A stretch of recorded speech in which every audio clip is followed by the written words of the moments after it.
Time அப்படிங்கிறது சாதாரணமா ஒரு டைம் பாஸ்க்கான விஷயம் கிடையவே கிடையாது.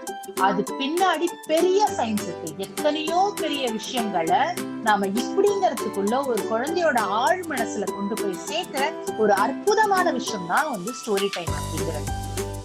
நாம எல்லாரும் குட்டி பசங்க இல்லையா? நீங்க 4th ஸ்டாண்டர்ட் படிக்கிறீங்க.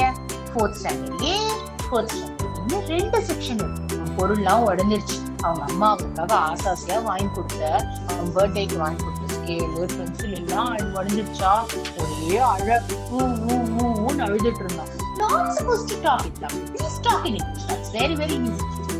But என்னோட உணர்வுகள், என்னோட எமோஷன்ஸ், நான் என்னோட ஒவ்வொரு விஷயங்களையும் அழகா வெளிப்படுத்துறதுக்கு என்னுடைய தாய்மொழி மாதிரி ஒரு சிறந்த ஒரு விஷயம் கிடையவே கிடையாது.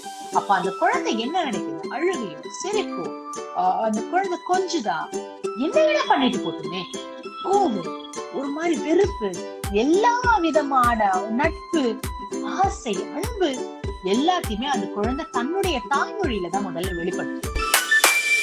இந்த மாதிரி குழந்தைங்களுக்கு நாங்களும் இதே மாதிரி கதை சொல்லணுங்கிற இது தோணுது மேம். எவ்வளவு அழகா சொன்னீங்க.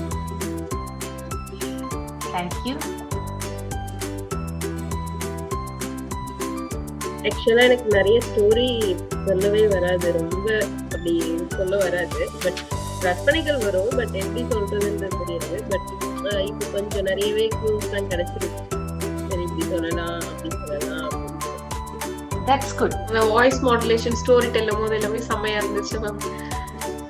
Actually first time story narration webinar நான் இப்பதான் ஃபர்ஸ்ட் சொல்லணும் அப்படின்னு